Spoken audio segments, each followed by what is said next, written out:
One woman's quest to find answers sparked a story that's going to change the lives of millions. I didn't have the self-worth to get out of the abusive situation for myself. I have 3 children that are the light of my life, and they are the reason, the encouragement, the purpose for me getting out of my marriage. Holli Walker finds herself in a devastating situation.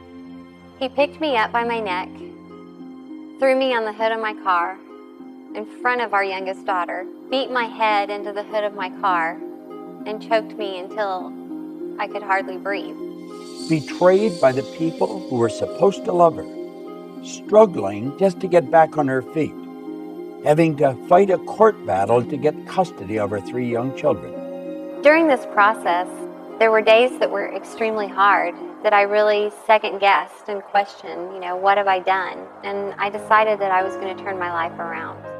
She got the idea of looking for a life coach, and she found a lady on the west coast of the United States, Kimberly Truitt. Kimberly told her she could build the life she really wanted, and she began to coach her. Holli's life began to change. I reached a point in time in my life where I decided that I was letting other people determine my happiness. And I realized that my purpose in life is to help people who are just like me. Holli and I became good friends, and today she's a leader in the professional and personal development industry. This film, Beyond the Secret, is an expression of Holli's dream, one way of helping you and the millions of people that will be watching it.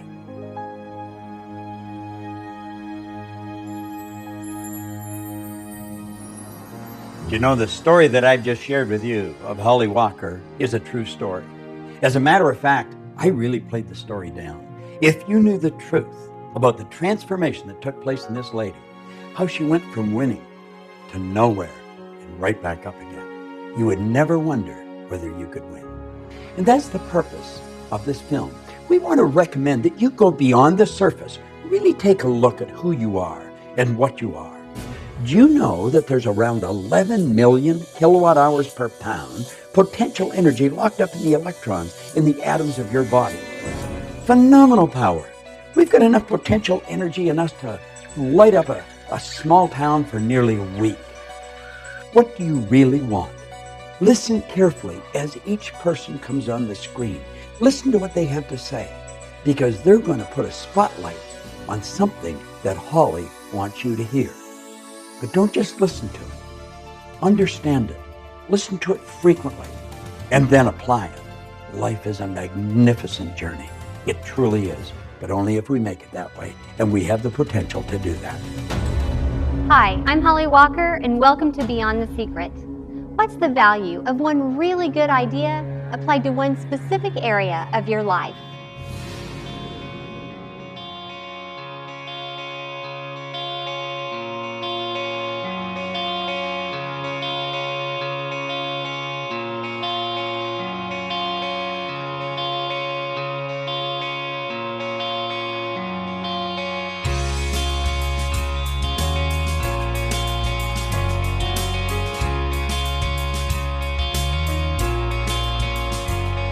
If you consider that every building in every city across our world has its ancestry in human thought, leading scientists and specific principles from the field of quantum mechanics are confirming what spiritual teachers have been telling us for centuries.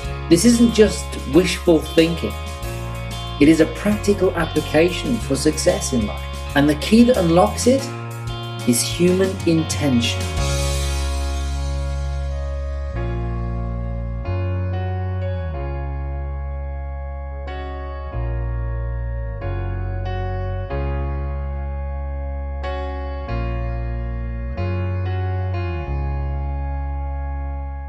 The law of attraction is no longer a secret. It's been discussed, ripped apart, examined, and put into practice by those with the awareness of how to use it to their benefit. You may be like I was, confused, disappointed, or maybe you just have a lot of questions that you need answered. My website has received thousands of emails. I think I'm doing everything I'm supposed to, but it's not happening fast enough. Why am I not making more money? Why isn't the law of attraction? I want to start living my dream lifestyle, not just dreaming about it. How do I do that? I made it my mission to find the answers. I set out to meet with the teachers who inspired me, the ones who really spoke to me and helped guide me through some very difficult times in my life. And literally, through the law of attraction, over the course of 1.5 years, I was able to sit down with some of the world's leading visionaries and most inspirational teachers and ask questions. The wisdom that they share in this film is invaluable, and you can use it starting today to change your life. I have heard time and time again, and you've probably heard this yourself, that the law of attraction doesn't work. That's like saying the law of gravity doesn't work. The law of attraction is always working, just as the law of gravity is. Gravity keeps you sitting on a chair and you're not bouncing off a ceiling.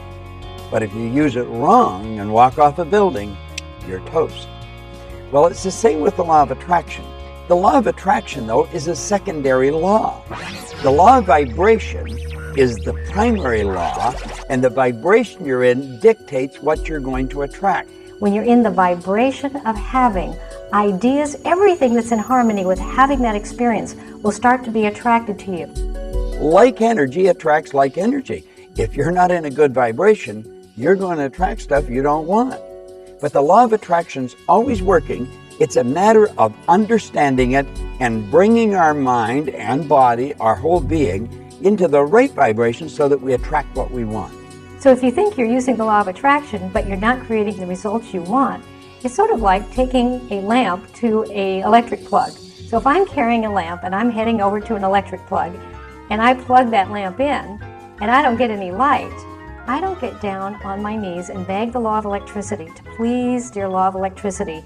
I've thought about the law of electricity, I've done everything I know how to be in harmony with the law of electricity, but I'm not getting any electricity, so please help me get electricity. We would never do that. We would think something's out of whack here. Either the wiring in the walls is incorrect, the cord is got a short in it, or the light bulb needs to get changed. And we would know that we need to do something to bring ourselves in harmony with the law of electricity. And it's not different with the law of attraction. So what we're thinking about manifests many times in our daily lives, but sometimes people think that a thought is an actual thing, like what I'm thinking about right now, instead of where I'm thinking from. Where I'm thinking from. So thought is more than a thing. A thought is the very essence of our life. Now, just because we don't understand that doesn't mean that you should reject it. You want to go beyond that and start to understand how your mind works, the relationship of the mind to the body, and then you'll start to see why you're getting what you're getting and how to change it if you don't like it. You've probably been taught or learned that thoughts become things. And they do become things. They become our belief system. They become our identity, our self-worth. Thoughts become things when they're aligned with feelings, when they're aligned with action, when they're aligned with strategic relationships, when they're aligned with your gift, with your calling, with whatever it is that you're bringing out in the universe. Thoughts becoming things. Let me turn that around. Everything was at one time a thought. Everything that's not green or water has been shaped by the imagination of the human mind.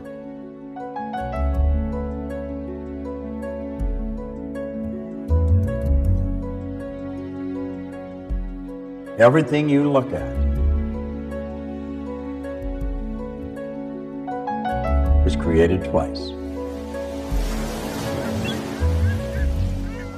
Thinking is the highest function that we're capable of. And when we think, we take thoughts and we join those thoughts together and we create ideas. And by holding the idea in our mind and getting emotionally involved, it causes us to move into action. And it also sets up an attraction. And it's the action, the attraction that alters the conditions, circumstance, and environment in our life. It's not enough to be talking about your dream, thinking about your dream, praying and hoping for your dream. You really do need to take action. It's been my experience that with one single action step, everything changes. You're no longer thinking about it, talking about it, you're doing something about it. People relate to you differently. You relate to you differently. New resources show up as you have a new perspective. Isn't that it drops in, like, the whole picture just drops in, but you'll get threads of it. You'll see little, like a sprout coming up. If you honor the sprout and nurture it, it will grow. It will send down roots. It'll begin to flower and blossom, and ideas come forth this way. And that's how you build a dream. You get a very clear idea. You nurture that dream. The law of gestation is important as it helps you grow that dream, but you have to take steps every single day. Take action. Create what I call a wow within 1 week. What's the step that you're going to take to demonstrate you're more committed to your dream than to any doubt, fear, or reality that might get in your way? It's in acting on your dream that it truly becomes real. A baby step in the direction of your dream, in the direction of what you want to create. The law of the universe will work just fine. It's about us learning how it works, getting in coherence with that, and practicing that on a daily basis. So baby steps are a great way to take your steps forward. Baby steps will take you all the way up Mount Everest, by the way, if you just keep taking them. And oftentimes, the change takes place first inside before it's expressed outside. If you're taking action and you don't see the result, be aware that it's coming. And in fact, if you do build your awareness around and start looking for little examples, little results that actually are coming your way, I think you'll find that they're already there. What I've realized is when I was relying on just blind faith, whenever I would meet with this condition or circumstance that I didn't know how to go through, oftentimes I stepped backwards into safety. It's really faith based on understanding how we operate that allows us to move confidently through that terror barrier and into that area of unknown outside of our comfort zone. It takes 5 years to become a plumber. It takes 5 years to become a mechanic. I'm not quite sure how long it takes to become a medical doctor, but I would imagine a few more than that. Well, we can't watch a 70-minute DVD and like that understand what makes life tick. We've got to make a decision that we're going to study something about ourselves. It takes a different kind of process to grow the bamboo tree. You plant the seed and you water and you cultivate the soil for 5 years. At the end of 5 years, the bamboo tree that does not break through the ground in those 5 years, in 6 weeks it grows over 90 feet tall. Now the question is, did it grow 90 feet tall in 6 weeks or in 5 years? And I say in 5 years, because had at any point in time you stop watering it, at any point in time you stop cultivating the soil, the bamboo tree would die in the ground. A lot of people, because they're impatient and they want things right now, they allow their dreams to die in rejection. They allow their dreams to die in bankruptcy. They allow their dreams to die in negative conversations. They allow their dreams to die in excuses. They allow their dreams to die inside of them because they're not patient. They don't trust. They don't believe.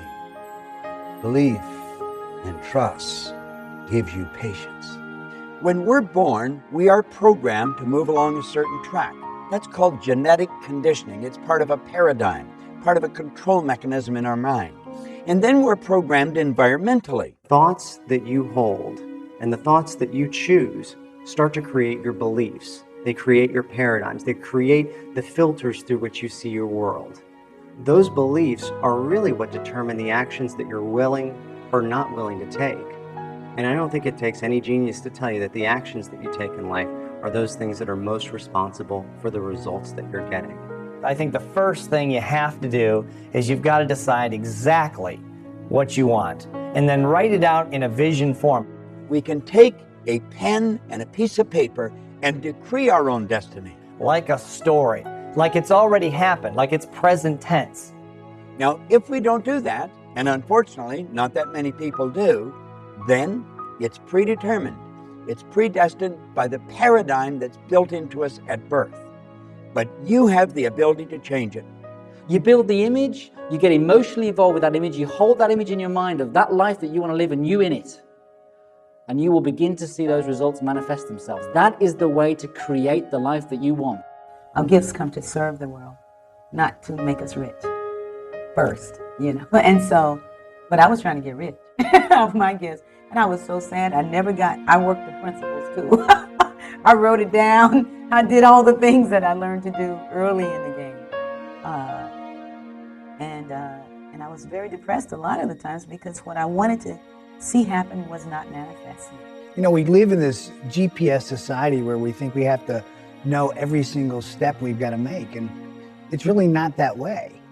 It didn't dawn on me that maybe I was on the wrong track, that maybe there was something better for me. As long as we know what the very first step is for us to take, and we may not even have a clear idea of that. Thoreau said if we'll just advance confidently just in the direction of our dream, we can live the life we've imagined. But one thing that I didn't stop doing was that I didn't stop singing, and I didn't stop writing songs, and I didn't stop with my interest in music. I loved it. What we need to know is why, what our purpose is. Knowing how to do something really is at best guessing. That's something that's left to our Creator, to our relationship and understanding of how God operates with and through us. I got to a spiritual community that really inspired me, and I heard the message.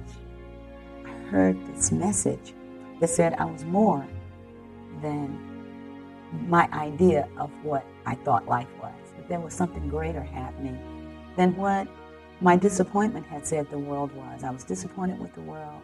I was disappointed with everything. I was pissed off. I was mad. I was cynical. You know, because I hadn't worked the principles, I thought. And I was like, once I really understood what that meant, I became alive again. That numbness inside of me began to thaw. You know, that numbness from disappointment began to really thaw. God never meant for me to be Lionel Richie. Lionel Richie, like Oprah said, Lionel Richie was taken. You know, I was here to be Ricky. Well, what did that mean? You know, what? And then I started writing these songs of inspiration, writing songs about, you know, about love, about God. That's what I came to do. That's what I came to do. I received an email from a woman who got married at an early age, had children, and she's now divorced. She works at a job that she doesn't like to support her family. Her email had so much in common with a lot of others. You feel overwhelmed by responsibility, and it may be true that you do feel stuck. That thinking is the problem. The other stuff isn't really the problem. The thinking that you're stuck is the problem. So I know it's hard to think differently when you really think you're stuck. That's why you want to study this, and that's why you want to get some help thinking differently. Okay, if I didn't believe I was stuck, what options do I have? If I didn't believe that I was going to be stuck for the rest of my life with this, what could I do? The mistakes you've made in the past, you've already paid for. You don't have to pay twice. Start right now. Redefine what it is that you want. Begin to take the steps to the dream job that you do want. And you think into the solution. You begin to think from a believing that maybe there's an opportunity. I don't know the opportunity yet, but just maybe. And onto that parched field of believing, let one little drop of water land and say, if I didn't believe it was totally impossible for me to have a life that was really fulfilling, what could I do? There are people who could say, you know, Les, I made a lot of early mistakes. And because of the mistakes I made, because of those decisions that I made some short-term decisions that had some long-term consequences. And as a result of that, I can't live my dream now. Well, that's all in the past. That's all gone. You've paid for that. Don't allow what's going on right now to define you.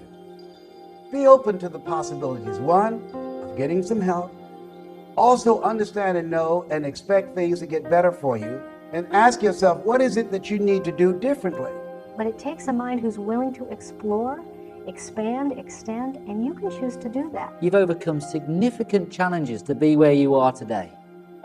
Don't give power to the mistakes of the past. That's behind you now. Look at yourself right now. Build on that. Build on what you've brought into the world and what you've overcome. And understand that you can achieve so much more if you just apply what's inside of you. Because it's your life and you're a co-creator and you get to choose any life you want to have. But the problem really isn't the problem. The problem is always my thinking about the problem. It's never too late to change your life. It's never too late to make a dream come true. And it's never too late to create a new dream for your life. Ask yourself, where do I want to go from here?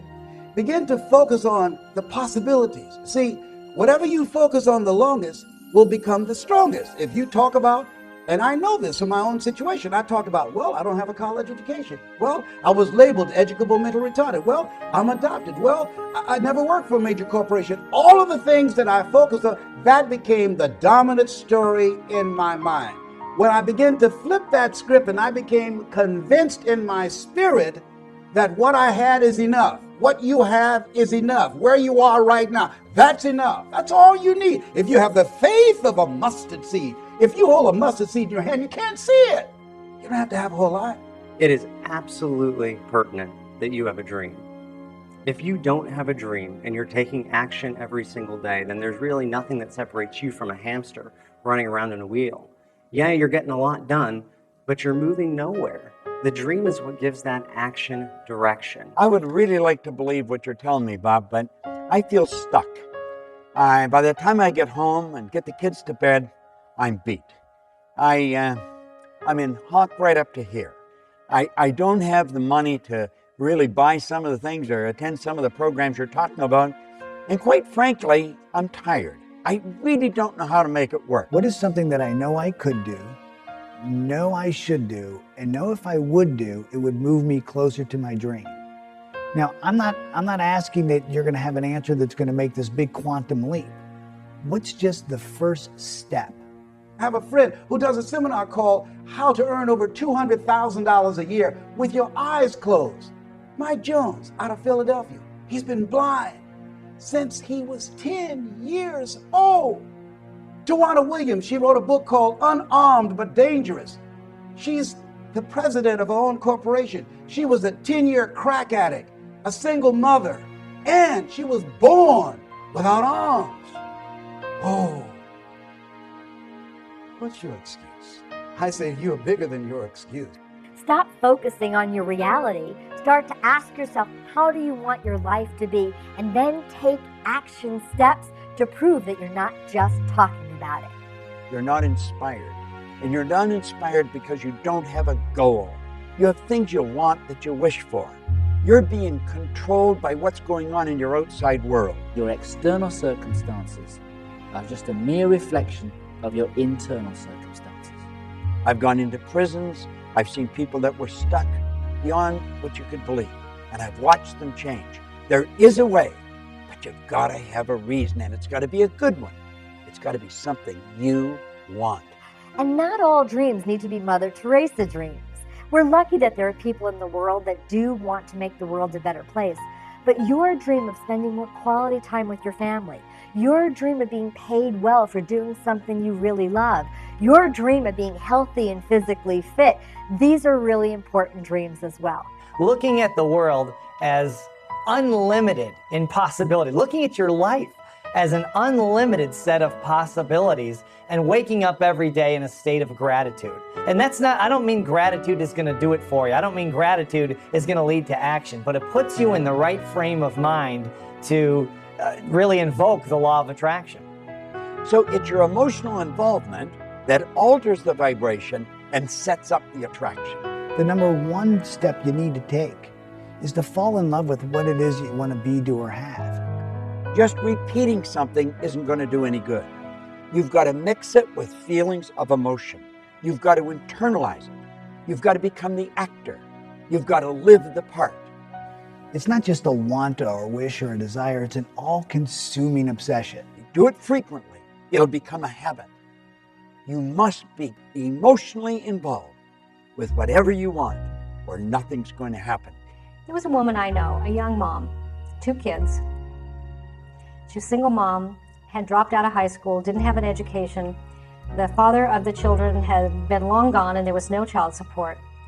So she was working 2 jobs. She worked at a local fast food restaurant and she took in laundry and alterations at night to earn enough money to support herself and her 2 kids. She lived in a very small 1-bedroom apartment and it was $500 a month for the rent, and it was all she could do to just squeak by. And then she heard about these ideas, and she thought, well, if I had a dream, what would my dream be? And at that point, she thought, I would love to have like a place we could live that would have 3 bedrooms where we'd each have our own room. But how would I do that? I mean, she was barely getting by on being able to earn enough to pay the $500 a month. So you need to build a very clear image on the screen of your mind, in your consciousness, of you in the role, in the life that you want to live. Only then are you in a position to be able to plant things in the home, such as vision boards or bullet points or reminders anywhere that might be on the dashboard, on the bathroom mirror, on the fridge, that prompt that image onto the screen of your mind. Write out what you want to accomplish over the next 6 months. Not 6 years or 60 years, 6 months. And make it very clear. And what you write, if I read it, I want to be able to see the same picture that you see.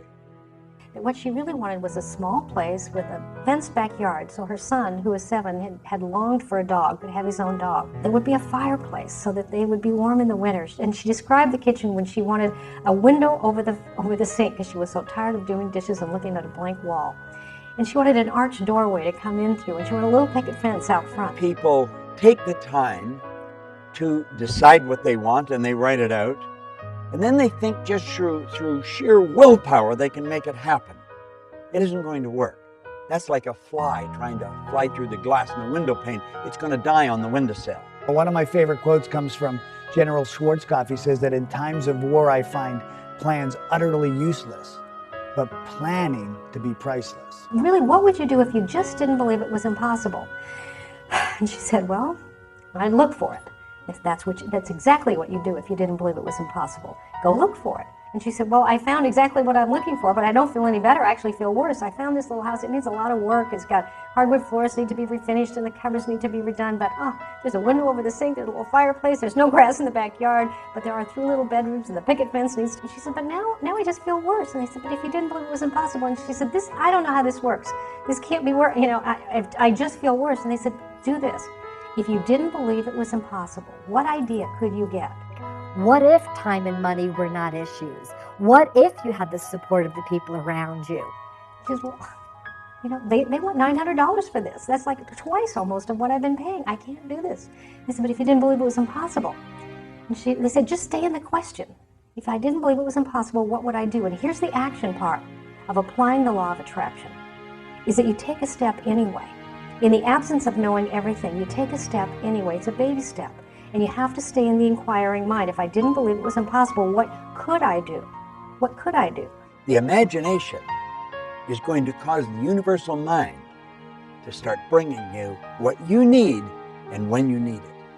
And she got an idea. And the idea was to write the landlord a letter and tell the landlord about herself, about her children, and what she would do for that house if he would rent it to her for a year for $500 a month.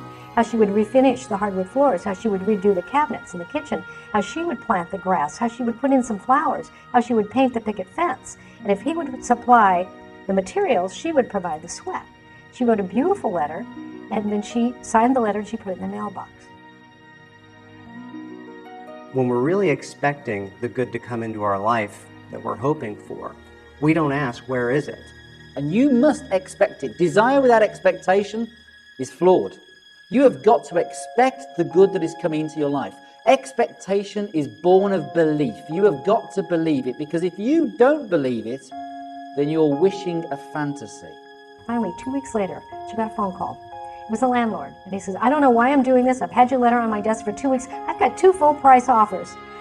But something in your letter just won't leave me alone. So I want you to sign a contract, what you'll do each quarter of the year. And if you really will do what you say you'll do, I'll let you have the house for $500 a month. Now here she had manifested what she had really hoped for, and there was no material way from her current status that she could create it. But the interesting part is not that she got the house, which she did, and not that she fixed up the house, which she did, but who she became in the process. Because she began to discover herself as someone who could create, as someone who could have a picture and not know exactly how to do it, but apply the laws of the universe and stay in the mind that says, if I didn't believe it was impossible, what would I do? And an idea would come, and if you take that step, things unfold. I really related to this next video email because I've experienced a lot of the same things. My husband thinks this stuff is all a bunch of fairy dust. It's hard to try when he constantly puts down everything I do. Does this stuff really work? See, everybody does not want to see you make it. There's some people that are jealous. There's some people that are envious. Why? I don't know. Some people, because if you are driven and you're working on your goals and dreams, they feel that will make them look bad. As you start to study this information, your life is going to change. You know, along the way of trying to apply these principles, you'll hit the top edge of your paradigm. You'll hit other people telling you all the reasons it can't happen, what can't be done. MIT did a study. If I tell you, you can't do that, someone has to come along and say, you can do it. You can do it 17 times to neutralize that one time. And it's very important to be absolutely fueled by your vision. For some people, the word dream is even just too out there. Let him know a dream is simply something that you want, or better yet, learn to speak the language that he understands. When a plane's taking off, it's got to go against the wind, it doesn't go with it. And you're going to run into a lot of resistance. If you're not getting a lot of resistance, you're probably not going anywhere. You're going in the wrong direction. Don't resist the resistance, though. There's a law of non-resistance. Just let it go, because whatever you resist persists. When someone is not latching on to another person's dream, I really believe it comes from fear. In other words, their consciousness is rooted in fear, and this is basically, in a nutshell, a frightened person. And they get uncomfortable with it. Now, I'm not just talking about maybe your boss or your colleagues at work that are telling you not to go and do this thing that you desire doing. I'm also talking about those that you love dearly. I'm also talking about your partner, your spouse, your husband, your wife, your mother, your father. And you know, the people that are closest to you are going to put up the most resistance. They don't really want you to get ahead, because if you do, then you become a mirror to them. All of a sudden, they've got to look at you. They know they're as smart as you. They're as educated as you. They've known you your whole life, maybe. And all of a sudden, you become a mirror. And when they look in that mirror, they see themselves, except they're not where you are. And sometimes they can resent you because of that. And it causes problems in friendships. It causes problems in families. And it's just part of moving ahead. It's part of going to the top. They don't understand what you're doing. They don't understand where you're going. And you're going to find as you study, you keep raising your level of awareness. The people you're hanging around with may not. You know, often people ask the question, will you lose people along the way? Is this a lonely journey? And think about your life. You've grown, you've progressed, and probably your first grade friend is not your best friend now. And as you move through life, certain things happen and certain friendships change. You'll just keep growing, and they're not growing. And you're going to have new friends. And you're going to be in a new area, and you're going to be with more exciting people. Don't sell your dream out to somebody else's opinion. Look at your relationships and ask the question, what is this relationship doing to me? It's a new term in psychiatry called relational illness. There's some people that can make you sick.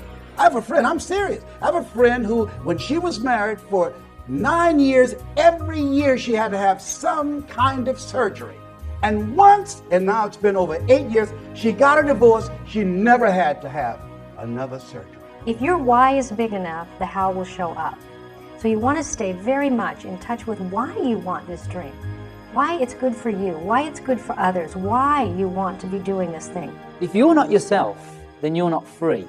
You shouldn't be the person that your wife wants you to be, your husband wants you to be. You've got to be you. And by being you, you will be the wife that you want to be, the husband that you want to be, the employee you want to be, or the boss that you want to be. Because if someone else raises their eyebrow and says, really, you think you're going to do that in this economy? You think you're going to do that with your education? You think you're going to do that? It can be difficult to stay fueled up in your passion. They don't understand what you're doing. They are in the comfort zone. And they think you're crazy stepping out and betting on yourself, giving up that good job, moving to that other city. Give it time. Let him see you taking action. Let him see your success. By changing ourselves, showing up more fully, living with integrity, people start to take us more seriously. Well, Les, can I change him? No. It's a full-time job changing yourself. I wouldn't try to change your husband. What I would do is I would do what you can totally 100% control, and that's your actions. 9 out of 10 people will die rather than change. That's how difficult change is.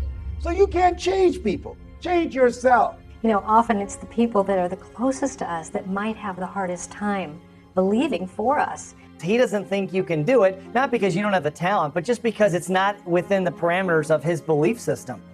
So some of the closest people to you will not be able to see your potential. They will not be able to see your spirit. They will not be able to see what you're really made of. They see their snapshot picture of you and actually have an investment in you staying as you are because they're used to you this way. There are two types of relationships. There are nourishing relationships. Those are relationships that hold you accountable. These are relationships that challenge you. These are relationships that you can grow from mentally, emotionally, and spiritually. They stretch you. And there are toxic relationships. These are relationships that drain you. These are relationships that are very critical of you. So you want to surround yourself with people who can believe even when you can't believe. We can't always find one person who's our dream person, meaning they can deliver everything we need all the time. So it's great to have friends that you can turn to who are advocates or dream team members who, no matter what you say, they're going to look in your eyes and say, I believe in you. I know you can do it. Because for any one of us, it's difficult to see the picture when you're in the frame. So you want someone else who can see the whole picture and help remind you yourself. Yeah, sometimes when you're going for your vision, your dream, people will say, oh, you're just materialistic, man. Why don't you just be satisfied? All you care about is money and things and that type of thing. You're going to hear that. There's no question about it. At some point, you're going to hear that. Get rid of the small talk. Get into some big talk. Stretch your mind. Go where you've never been. What we're talking about is not about materialism. It's about thinking. You can apply it and get as wealthy as you want to be. There's no question about that, and a lot of people have. You can also apply it to your relationships. You can apply it to your health and fitness. You can use it any way you wish, but it's really about thinking. As you get freer and you get more liberated and you get more expansive, it's a lot more fun. And people who are the naysayers and people who said it couldn't be done, take a look at your life and then they get interested themselves. And if they don't, you just bless that and honor their right to have a life that they choose. Life is short and it can be great. Make it that way. Don't let the resistance knock you off track. There's some people that are so happy and so at home being negative, they can walk into a dark room and begin to develop. You know who they are. And if you're sitting with the enemy right now, just blink your eyes. I see you.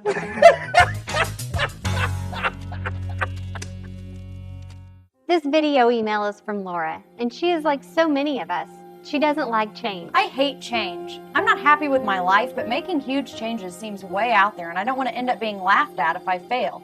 You know, if we'll be open to a new idea that maybe change can lead us to the growth that we really want in our lives, to a completely new who we are, a redefinition of our purpose in life, a full realization of our potential, then maybe change doesn't become this thing that we have to struggle with or wrestle with. Most people live their lives completely at the whims of the circumstances around them. It's easy to get comfortable in a life that isn't really that comfortable because we're used to it. Get out of the comfort zone. You know, if you're comfortable where you are, you're in a bad spot. You know, I was very corporately conditioned. I was programmed to go into work every day, to earn the salary check, and the thought of not having that salary check, the thought of not having that company car, the thought of moving out and doing my own thing scared me witless. It kept me in that place for 4 years beyond when I should have gone. Don't settle for comfort. Life is too short. It can be a phenomenal trip. Don't give yourself permission to continue to be where you are. Give yourself permission to grow. Give yourself permission to reinvent yourself. Give yourself permission to take your life to the next level. When people say to me, I'm scared, I know where they are. Because you see, we're controlled by our conditioning. We're controlled by our paradigms. And they will keep us gripped because they don't like change. Status quo is their business. Being comfortable is not a good place to be. And unfortunately, most of us were encouraged to get there. Just get enough money to pay your bills and everything's going to be great. People who live lives of greatness are willing to be uncomfortable in the interest of growth. They're willing to stretch a bit. They're willing to be in some uncharted territory. It's when you're uncomfortable that you're growing. It's when you're a little scared. You're excited and scared at the same time. And that feeling at the conscious level is worry. At the subconscious level is fear, and in your body is anxiety. Now understand what this message is from your mind. Your body is just an instrument of your mind. This is your mind's way of telling you that you are about to grow. It's when you're going after something, you have no idea how you're going to get there, but you've got to know you're going to get there. It is not your mind's way of telling you that you cannot achieve what it is that you're about to do. You have infinite potential. Step out and bet on yourself and keep going until you reach a point of discomfort. Then you know you're growing. A 100,000-mile journey begins with the first step. You take that one step, you'll find that the next step will become clear to you. And then the next step. And before you know it, things will have changed like that. Now, if that's not something that you like or want to do, then you get to have the life you want. And you can stay stuck as long as you want. It's your life. But ultimately, if you notice, you might get really tired of feeling hemmed in, closed down, shut in to a life that is very repetitive. Some people live 90 years. Some people live 1 year 90 times. The beautiful thing about being who we are is we have the ability to make choices. J. Martin Coe, in a little book called Your Greatest Power, said that is your greatest power. It's the power to choose. Every day I wake up, I make up my mind, today's going to be a great day. And you know something? It is. If you learned to walk, you had some disappointment. You saw a toy across the room. You wanted to go get it. You stood up and you fell down. And you stood up and you fell down. And you stood up and you fell down. And you never once, when you fell down, went, that's it. I'm just not meant to be a walker. No baby does that. But as adults, we get older and we start thinking we're smarter than that. So we fall down in love and go, that's it. I guess I'm not meant to have love. I don't want to be disappointed and hurt again. We fall down in money.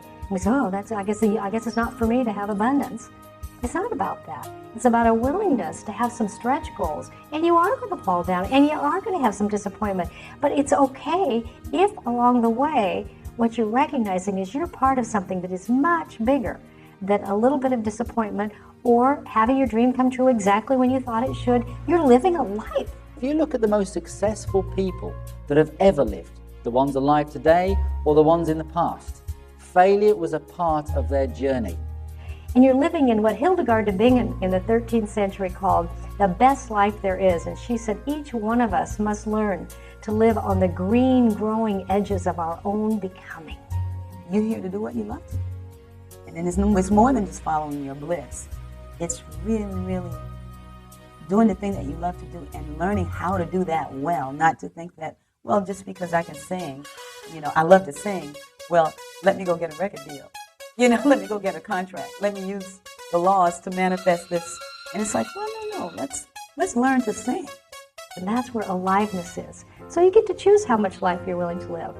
We're here to serve our gifts to the world. That's why we got them. That's why we got the things that we love to do. I mean, it's an indication of what it is you came to do.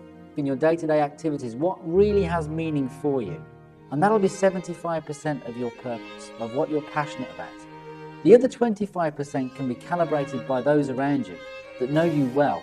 Ask them what it is that you're good at. Ask them what it is that they love about you, what you do at your best. Correlating both of those will be your purpose. I've always loved music. And so my vocation revolves around music. It always has. I mean, I've always loved doing that. And I've met so many people who just really didn't know. They don't know what they came to do. I'm thinking like, well, you just came to express your creativity.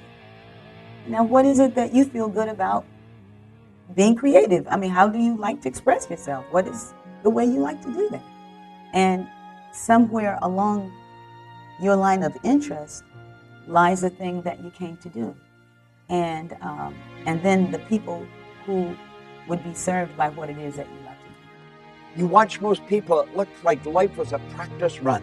They sort of tiptoeing through life, hoping they make it safely to death. But imagine, if you will, being on your deathbed and standing around your bed, the ghost of the dreams, the ideas, the abilities, the gifts given to you by life, and that you, for whatever reason, you never pursued those dreams. You never used those gifts. You never acted on those ideas. You never used those abilities. And there they are standing around your bed, looking at you with large, angry eyes, saying, we came to you.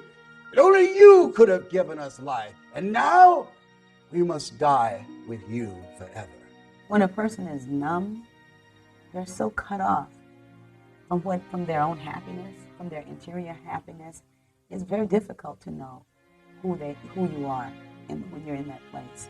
And that's when you need a spiritual healing. That's when you need something to shift inside. That's when you need to be still so that you can discover what it is that wants to speak to you, that wants to speak through you. The wealthiest place on the planet is the cemetery. There you find potential never manifested. There you'll find books never written. There you'll find music never played. There you'll find ideas and businesses never given birth. It's your life, and you get to choose. But I'll tell you this, there is way more joy and way more fun and way more aliveness if you're willing even to explore a little bit. And you don't have to take giant steps of change. You can take baby steps of change. Just be willing to explore a little bit. And what will happen is your change muscles will start getting stronger. And you'll start to have a little more appreciation for the value of little changes because they produce great results over time. You're stronger than you can ever begin to imagine. You and everyone watching this can do it. You've got something special. You've got greatness in you. How about living your dream lifestyle instead of just dreaming about it? Let's throw this to America's dream coach, Marcia Weider. The difference between a dream and a fantasy, like winning the lottery, is that in a dream you can design a strategy for getting there. A fantasy is wishing for something. So if you're not emotionally involved with an image or an outcome that you want, a result that you want in your life, then you're idly wishing. You've got a fantasy. A dream is something that you have that you are very emotionally involved with. Now this is absolutely essential. In winning the lottery, short of buying a lot of tickets and doing a lot of hoping, there's nothing that you can do to make it happen. Get pictures of where you want to go, put it on a vision board, and inundate your consciousness with these images because the brain works in images. And so you want to think about this all the time. Get those images in front of you all the time and then start taking steps toward the manifestation of your vision. This is one of those great opportunities to get creative. This is one of those great opportunities to say, this is a dream that I have. I have absolutely no idea how I'm going to do it. All the conditions and circumstances around me right now stink. I don't know how to do it. In my experience interviewing world-class performers in all kinds of different fields, what I found is they decide exactly what they want. They put a vision together and then they share that vision of where they want to go with as many people as possible who can help them. It's funny that the shortcut step is to share your dreams, but the truth of it is, most of us don't want to. Let's face it, if I tell you my dream, you might laugh at me, or you might think my idea is crazy. Worst case, you might steal my idea. But the number one reason why I don't want to tell you my dream is because if I tell it to you, you might expect me to do something about it. If you desire an outcome, it has a massive impact on the likelihood of it happening. Where are you going to get the time? And where are you going to get the money? Get a support team to help you. A support team is really just a group of people that when you get down, when you get tired, when you get frustrated, they say, you can do it. I believe in you. Keep moving forward. You're on the right track. The number one way to experience greater ease and shortcuts on any dream is to share your dream with other people. You find people who have done what you want to do, and then you enlist them on your mentor team. You call them up, you find them, you use your contacts to get to them, you do whatever it takes to get to them, and then you ask for their help. And the crazy thing that I've found over the years is I've done this for many times, is no one's asking. No one's asking these people, and more often than not, at least in my experience, they're willing to help. I think we ought to have a close group of associates that we can brainstorm with, we can mastermind with, and of like mind. And we know that they would do anything for us, and we'll do anything for them. The only reason that you're listening right now, feel me in your heart, because there's something in you that's demanding that you come up higher.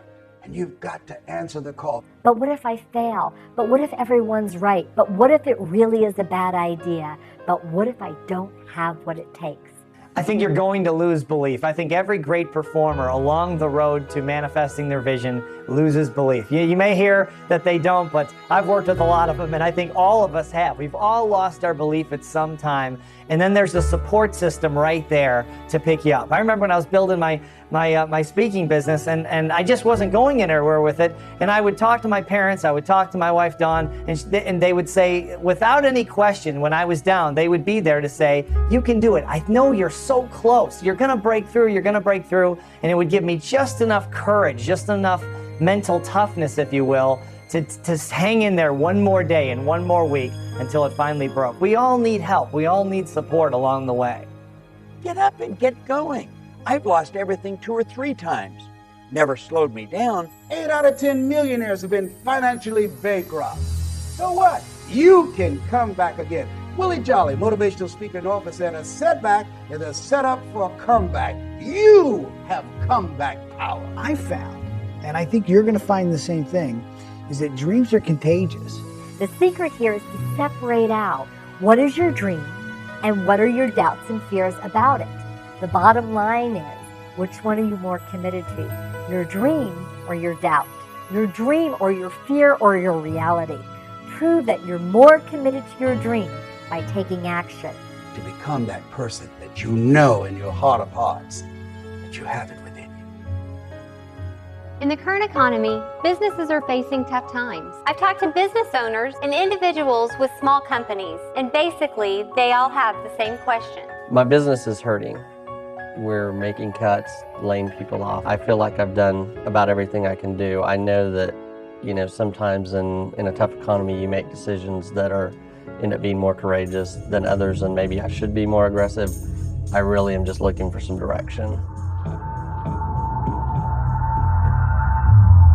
The nation's foreclosure crisis is centered in 4 states, but taxpayers across the country will feel the pain of bailing in America continues to spiral downward. The Dow Jones dropped another 300 points. Foreclosures reached an all-time high. Stock market plunged today. The Dow is tumbling once again. Just this week, information was released that 2.3 million American homeowners faced the loss of their homes last year. We are being inundated today with economic information, the likes of which probably most people alive have never heard before.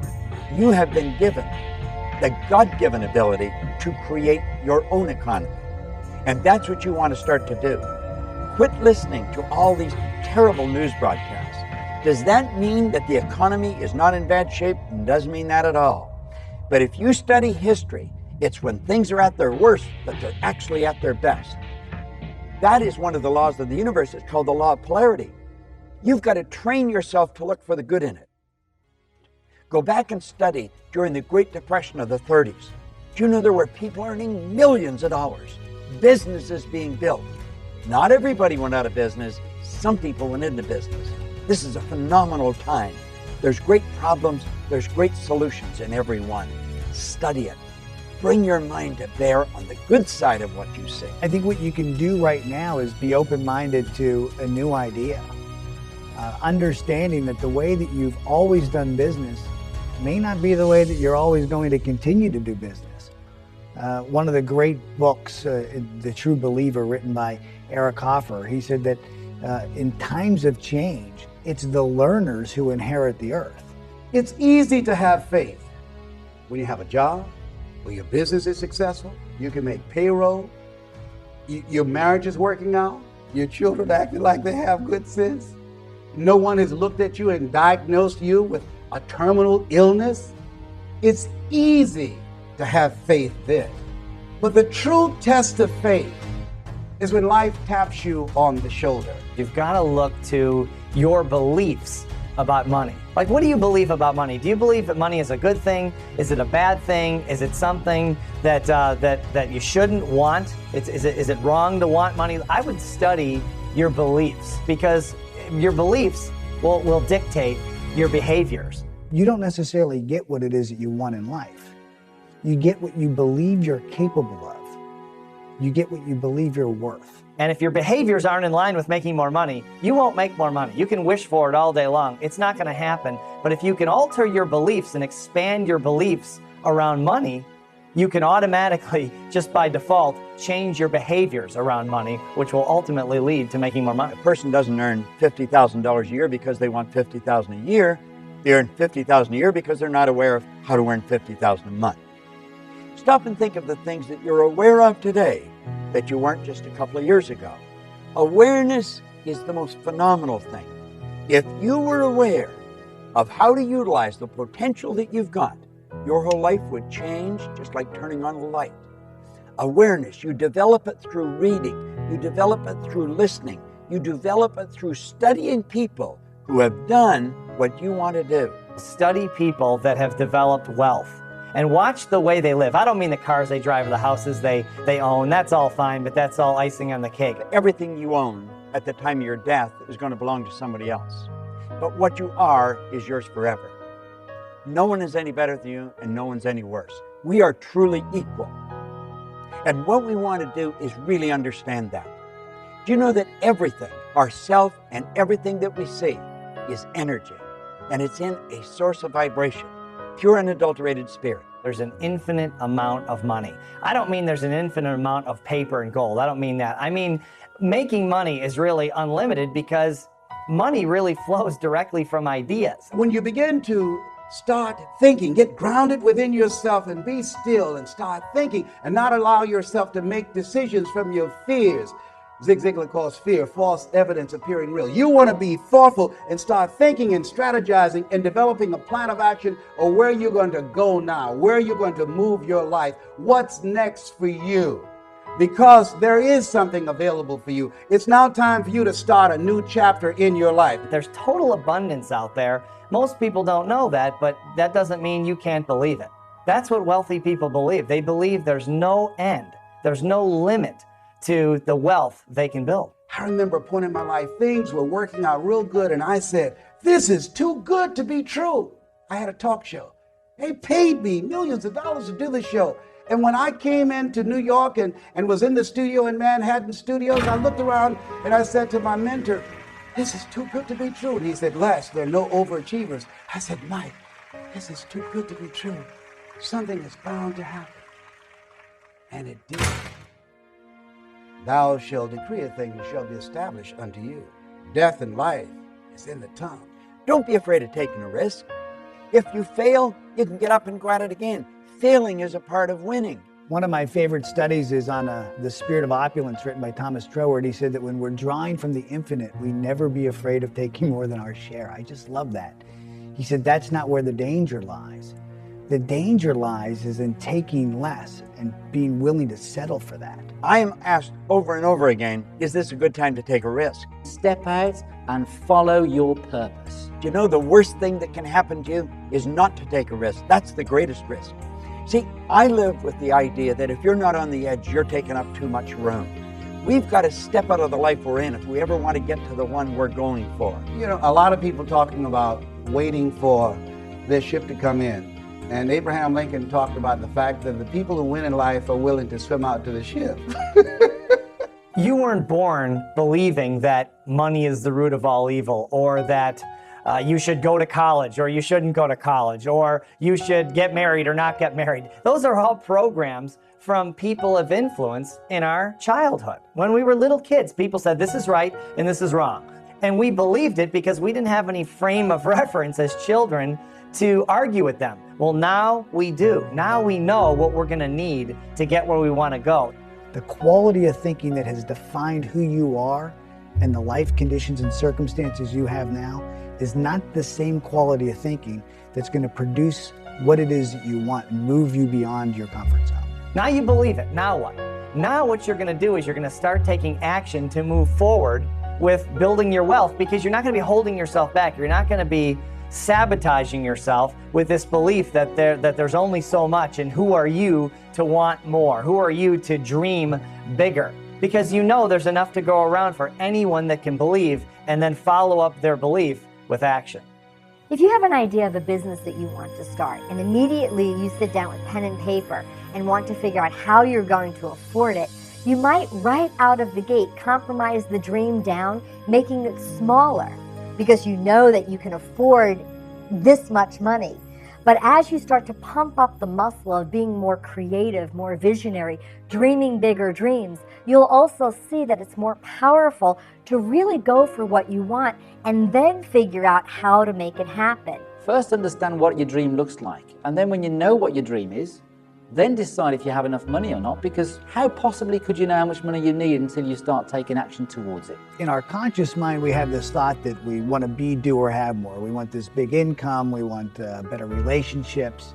But that thought then has to be in harmony with the belief of who we are.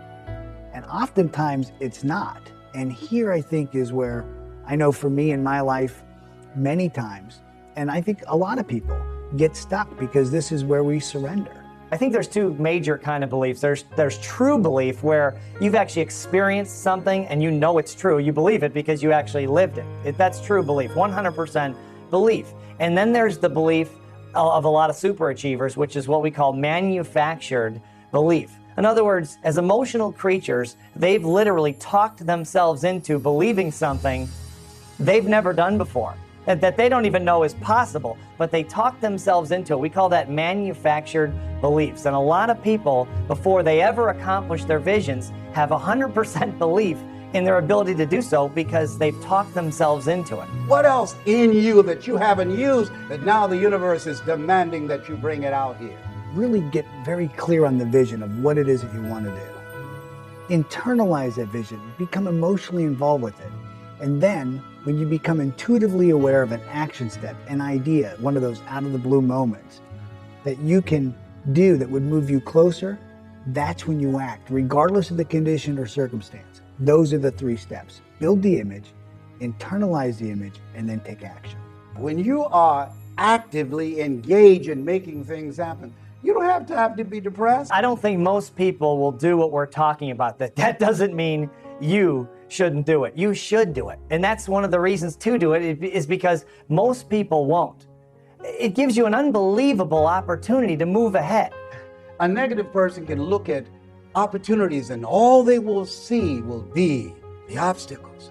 But a positive person, the person who has an optimistic view of life, they can look at the obstacles and all they will see will be the opportunities. And everyone could do it, but chances are they won't because of all that lack and limitation programming. Years, and if someone is 30 years old, chances are they have 30 years of lack and limitation programming. That's a lot to overcome. So most people probably won't do it, but you can do it. All you have to do is take the steps now. Take the steps starting today. Forget the past. It's over. Most people don't realize the 40-40 plan is gone. This is the era of the 3 C's: accelerated change, overwhelming complexity, and tremendous competition.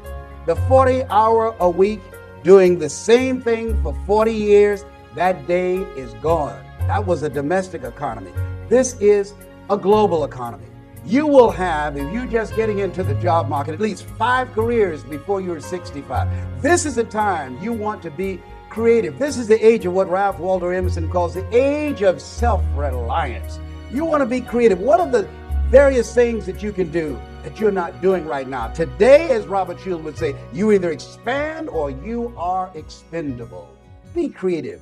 Start thinking, what is it I can use my talents and abilities for? I think if you'll start to focus on how you can rather than why you can't, you're going to find that not only is your business going to grow, but the people in your business are going to grow. Your success or failure in life is directly related to the quality and the quantity of the service that you provide. And as you're looking at yourself, whatever area you decide to get into, just make up your mind. You're going to be creative and relentless and disciplined and innovative, and that you're going to provide more service than you get paid for. You and hundreds of thousands of other people find themselves in a very similar position. One thing we do know is that change is inevitable. The way that we've always done things isn't always going to work in the future. What are your assets? What are your gifts? What are your talents? What are the things that you can do right now where you are with what you have? Chances are the conditions and circumstances for you right now are not conducive to you making this big change in your life. You have to find the yes people in your life. You have to find the yes conditions. You have to find the yes circumstances. You want to be connected with like-minded and like-hearted people. People who you trust and believe in. People who are moving in the direction of their dreams. People that can inspire you and that you can inspire them. People who can help you to open some doors that you don't see right now. People that can help you go to the next level. You want to be connected with people that are on the way rather than in the way. When you've got enough money, you can do what you want, when you want, with whom you want, for as long as you want, and you don't really ever have to be responsible to anyone else. You're never beholden to anyone else unless you want to be, unless you choose to be. It gives you the ultimate freedom, which is the freedom of choice. If you're going through hell, don't stop. Keep moving. In Napoleon Hill's book, Think and Grow Rich, he brought out a very, very important point. He said that an educated person is not necessarily a person with an abundance of general or specialized knowledge. He said an educated person is a person who has so developed the faculties of their mind that they can acquire anything they want or its equivalent without violating the rights of others. Our education system is nothing more than a system that memorizes data. I don't know many people in the world that find Pythagoras particularly useful in their day-to-day activities. So we come out of an education system without ever asking ourselves quality questions, the kind of questions that people need to live a fulfilled life. You have a conscious mind and you have a subconscious mind. Your conscious mind can originate ideas, it can accept ideas, and it can reject ideas.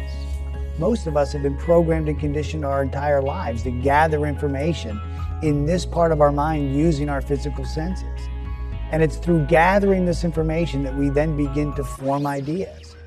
Now, your subconscious mind, unlike the conscious mind, has no ability to reject. Whatever you give to it, it'll accept it. It does not know big from small. It doesn't know good from bad. Everything just is. It accepts whatever you give to it as real. This vibration begins to move our bodies into a certain form of action. We begin to produce actions. We begin to feel a certain way, act a certain way, behave a certain way. We have intuition. We have perception, the will, the imagination, reason, and memory. And these are all perfect. They have to be exercised like the body. You exercise the mind, it too will become strong. Intuition gives you the ability to pick up vibration. Unfortunately, most people will use it wrongly. In their conscious mind, they will choose what it is that they want. They will become emotionally involved. They'll impress this idea upon their subconscious mind. And while they're just driving down the road, an idea just pops right into their mind, out of the blue. And this idea will be in harmony with what it is that they've asked for. It'll be in harmony with the goal that they've set. And the first thing they do is they say, "Are you sure? You know, is this the right idea or is this the wrong idea? Should I do this or should I do that? Is this good or bad?" What you don't like, reject it. And what you do like, accept it. You've been given the ability to think. It's the highest function that you're capable of. When we get this intuitive idea, when this sixth sense, when this hunch comes in, you don't want to ask, is this right or wrong, or good or bad, should I or shouldn't I? Because that's a limiting question, and the answer is yes to both of those. There's reasons probably why you should, and there's reasons why you probably shouldn't. The better question to ask is this: if I acted on this idea, would it then move me in the direction of the model of perfection that I'm claiming I want in my life? And if it will, you've got to move. So stop giving yourself those excuses that say, well, you know, I'm not good enough for this, I'm not good enough for that, because that again is your conditioning. That's rubbish. You can achieve whatever it is that you want to achieve in the same way that Bill Gates has done it, in the same way that Richard Branson has done it, or in the same way that anybody that you get inspired by has done it. Understand that you have exactly the same faculties, the ability to choose and shape your environment accordingly. Tune into that power, and you will create an extraordinary life. Well, I believe that we're all radiant lights of God. You are a radiant light of God. I'm a radiant light of God. And if you don't want to use the word God, we are radiant lights. We are energy. We're pure energy. So we're always radiating something. We're radiating something, and I would choose to be one who radiated love. And I feel like when I'm radiating that, the universe corresponds to its own nature. So I'm radiating this beautiful essence that is love, and I find love. You define your purpose by first taking a look at your life, the things that you're doing for work and the things that you're doing for fun, and say, what do I really get excited about? What really gives me that psychic income, that feeling that I'm doing better? That kind of feeling is telling you, it's feedback from the spiritual core of you, who you are inside. That's telling you your purpose. And you will find that there is magic in this. As the image and the feeling tone get in coherence, it's like laser, and things really begin to shift fast. I know today's going to be a great day. There are no problems, there's only lessons. Everything that happens is to teach us something, to move us ahead to the next phase of our eternal journey. This isn't a fantasy world we're talking about. This is the real world. This is something you can do. People with less talent, less intelligence, less education have done this. Find out what you love and then dedicate your life to it. If you at all believe in the law of attraction, you know that you've attracted this film into your life at this very moment in your life. You're not here by accident. I'm not sitting here talking to you by accident. I encourage you now to live your life, to live into your full potential, to recognize the greatness within you, and to begin to express it. The world is waiting for you. You have something special. You've got greatness within you. Answer the call. It's time.